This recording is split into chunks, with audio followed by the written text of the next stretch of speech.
Alright viewers, before I end the playthrough once and for all, I have one last thing I have to do before I can call this game complete. You know exactly what that is, just from looking at where I'm standing, or walking. Yep, I'm going to rematch the Elite Four and fight, well, not the champion, but I'm going to fight another challenger to my title as the champion. Yep, the Elite Four have improved since the last time we fought them. They've fleshed out their Pokemon's movesets. They're a little bit improved. Their levels have improved as well. And it's not guaranteed to be Kukui waiting for us at the top of the mountain. Nope. Because there is going to be one of 10 trainers that will challenge us, and it's going to be very interesting to see which one we're going to get. So, as I did before, I'm going to do the Elite Four in the same order I did at the end of the main storyline. I'm going right to left, as opposed to left to right, as most people do. So first up, as before, is Kahili, the flying-type member of the Elite Four. We can look forward to what she's bringing to the table. None of the Elite Four have gotten new partners or new Pokemon. They've still got the same 5 as before. However, as I said, higher levels, updated movesets, and I'm just as excited to fight a team of birds as I was before. Oh, not to mention the awesome music, so we can hear that once again. So you came to battle me again. If I beat you, the #1 ranked trainer in Alola, then I'll be ready to take on the world. I'm coming for you, Cottonmouth. Yeah, you're not going to beat me, though.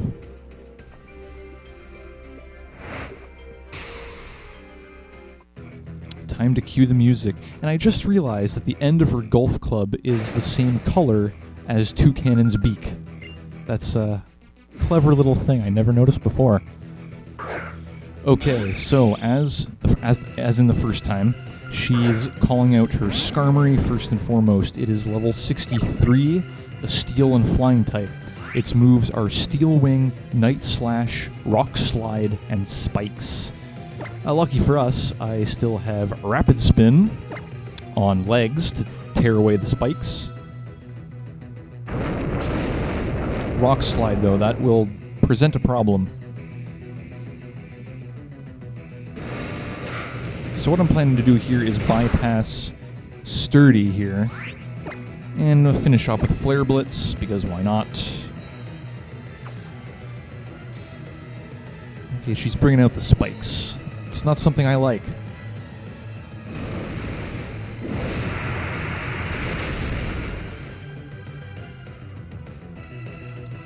So Skarmory's down with little trouble. I'm enjoying the music as usual. Hope you guys are too.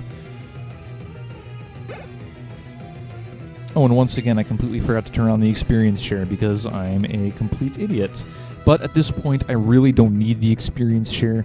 The highest the levels climb here at the Alola League is level 65. And even that's not guaranteed, depending on who we get as our final battle.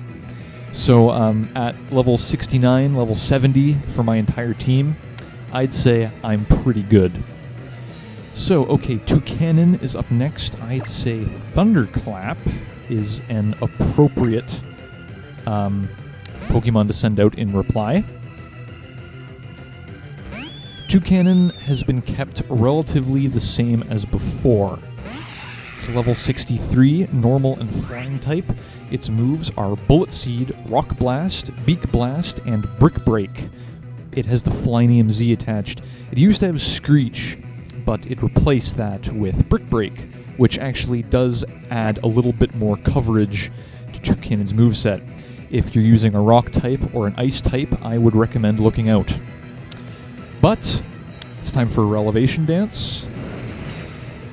Toucannon's heating up the beak, but it doesn't matter. I'm actually surprised it didn't go for Rock Blast. That's very surprising.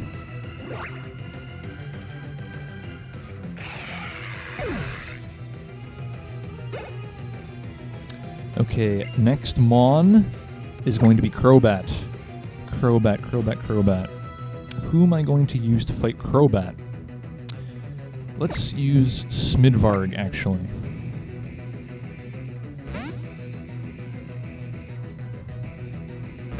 So Crobat is significantly more dangerous than the last time we saw it. It is level 63, Poison and Flying type. Its moves are Air Slash, Shadow Ball, Dark Pulse, and Sludge Bomb. Yes, it is significantly more offensively based than before, whereas before it tended to go for like status moves like Supersonic, for example. But there is a little bit of consolation in that Crobat is actually a physical attacker, but all of its moves here are special based. Oh crap, I completely forgot about the spikes. That's why Smidvarg was damaged. We're going to hit it with Ice Beam because that's a super effective move, isn't it?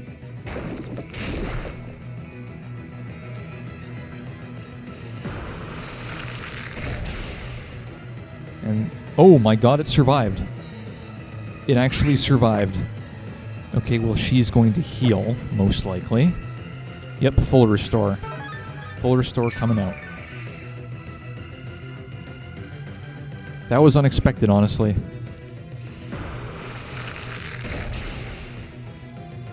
I was confident that Smidvarg could do it. Okay. Hydro Pump, I guess. Maybe this will knock it out. Because I am holding a Mystic Water and I am getting stab off of this.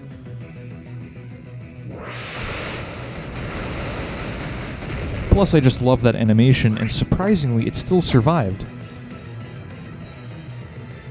I guess Smidvarg's special attack just isn't cutting it.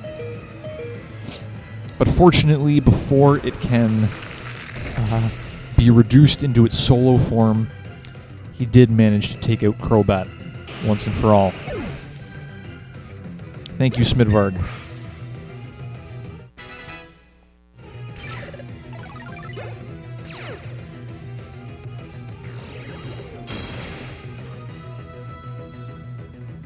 Okay, don't worry, I have no more need for you, good old Smidvarg. Okay, now that the Fire and Flying type is coming out and my Water type is a little bit spent, I'd say why not go with Edgelord? Just, you know, why not? So her Oricorio is still the same, it never switched styles. And its moveset is about the same, I believe, as well. Level 63 Fire and Flying type moves are Revelation Dance, Teeter Dance, Feather Dance, and Air Slash. And what do you know, my only effective move is Shadow Claw. I actually did end up getting rid of Hone Claws from Smidvarg, and instead I replaced it with Wood Hammer, because I thought that'd be a fun move to use. Unfortunately, starting off with Teeter Dance and having me beat myself up. Hopefully Edgelord doesn't do that. There we go, like a boss, like a champ. I don't see why they're going for Teeter Dance again. Maybe they're waiting for me to hit myself and bust my own disguise. Well, unfortunately, that is not going to happen. Because I snapped out of the confusion and took out Oricorio with no problems.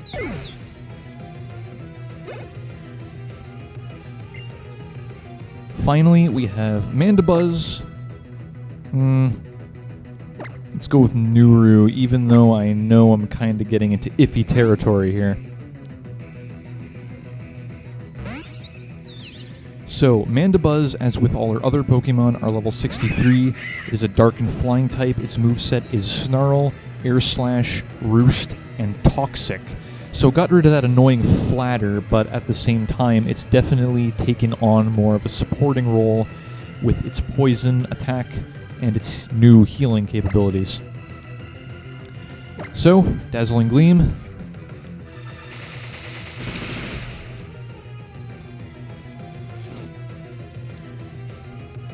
And, unfortunately for her, Air Slash is missing. I'm sure I can take one Air Slash. And Mandibuzz is not a very offensive Pokemon, it's more defensive.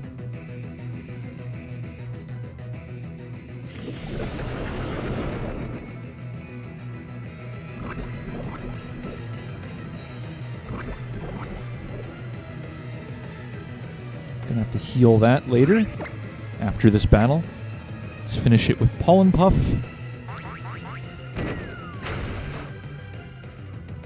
And we're good to go.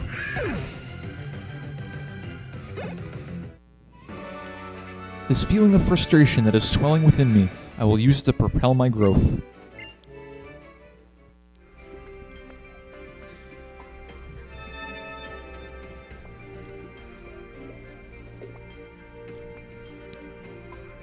That battle was worthy of being number 1 in Alola. Maybe even number 1 in the world, but next time I'll win. You'll see. So I'm honestly expecting the Elite Four to be a little bit easier this time around. I mean, despite, yeah, they're significantly more powerful than before, and their movesets, the movesets of their Pokemon have been updated. The fact still remains that my Pokemon are significantly more powerful this time around. I'm talking level, like I said, level 69, 70 all around. I'm going to use up these lemonades. No, not on Smidvarg. Or, sorry, Edgelord. Hyper Potion, I'm going to need that for Plague, as well as Smidvarg. Now I just need to find my... Oh, I've got Antidote, that works fine.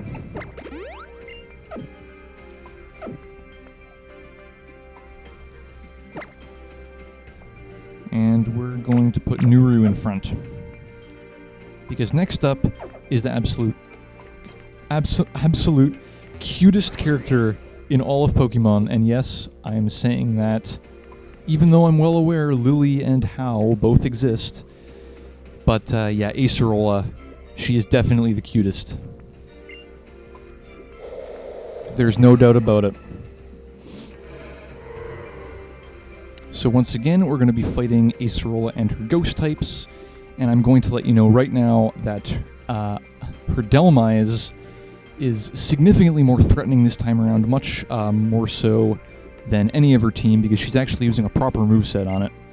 Hey, even if you are the champion, you can't go into the champion's chamber without proving you can still get past the Elite Four. And besides, battling is just plain fun. Come on, I can take you. I have no doubt about that. Let's just have a fun bout here, Acerola.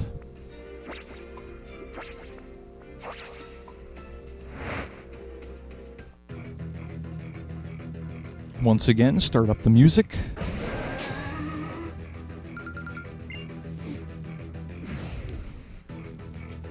Okay, Sableye, once again, is coming out for her first Pokemon.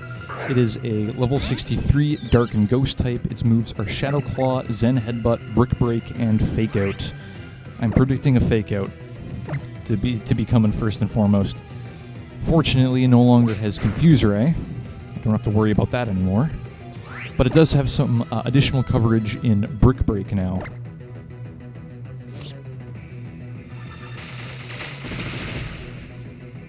We don't have to worry about that at all, because Nuru just one-shot it.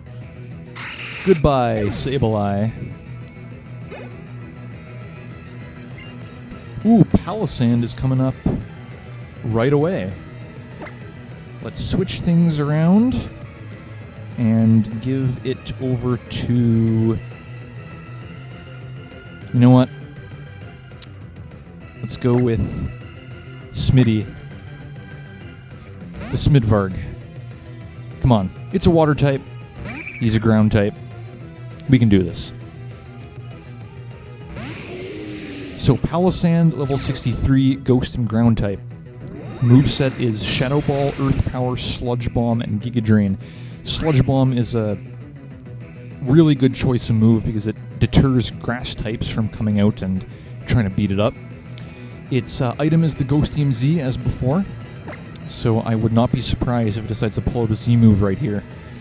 I'm also worried about that Giga Drain because in addition to being super effective, it will actually heal Palisand in the process. Let's hit it with an Aqua Tail.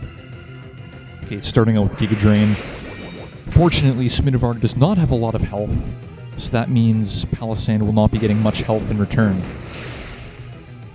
And I one-shot it without having to worry about the Water Compaction ability, which increases its defense by 2 stages when it gets hit with a Water-type move. Smidvarg, you are a beast, and I love you. Drifblim is another member of her party that has become significantly more threatening than last time. Let's head on over and use Plague. Let's use Plague.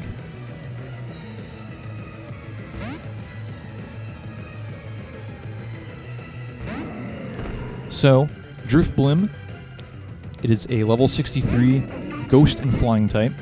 Its moves are Shadow Ball, Thunderbolt, Psychic, and Will-O-Wisp.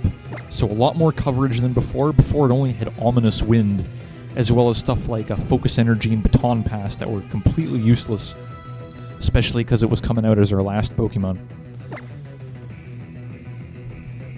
Not sure why it's going for Thunderbolt. Oh, okay, I guess, because Plague resists Shadow Ball and is completely immune to Psychic. And as a Fire type, it's immune to Will-O-Wisp, too. So yeah, Plague is the perfect Pokemon to counter this Drifblim. Although I do have to worry about Aftermath. Forgot about that.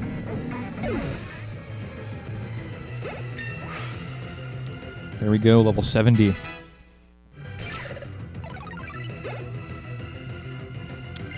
Dhelmise is up next. This is the Pokemon that I am very pleased to see she's using properly now. In fact, I'm going to keep Plague in. Dhelmise, instead of a bunch of horrifically disappointing special attacks equipped on this Dhelmise, Acerola has fully fleshed out its moveset with an astonishing variety of coverage. It is a level 63 Ghost and Grass type with Phantom Force, Heavy Slam, Earthquake, and Brutal Swing. Earthquake in particular is dangerous because it does counter those fire types you want to use against it. It does not have Power Whip, though, which I am very pleased with. So if you have anything that's weak to grass, you don't have to worry about Dhelmise taking it out with the Grass-type move. Let's pull out all the stops and use Flare Blitz. There's no way it's going to survive this attack. Dhelmise, I'm not joking, it's a legitimately cool Pokemon that I did use in one of my run-throughs of Pokémon Moon. It's a lot of fun to use, especially once it gets Phantom Force and Anchor Shot. So Frostlass is her last Pokemon. I'm not going to risk keeping Plague in here. I'm just going to go straight for the Edgy Edgelord.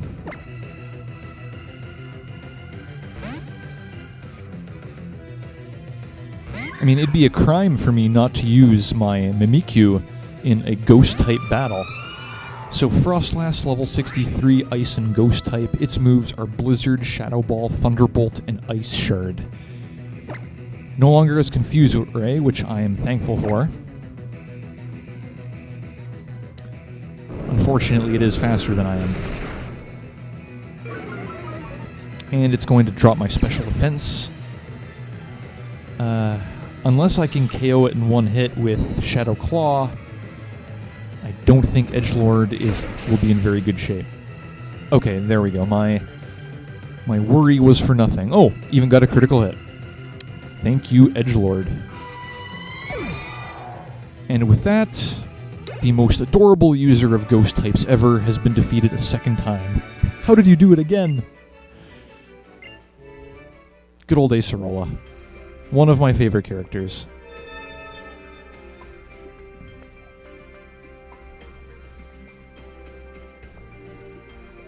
Being in the Elite Four is fun, but so is being a captain. I'm not sure which to do. With that said and done, we still have 2 members of the Elite Four left to fight. Beforehand, I got a heal, of course.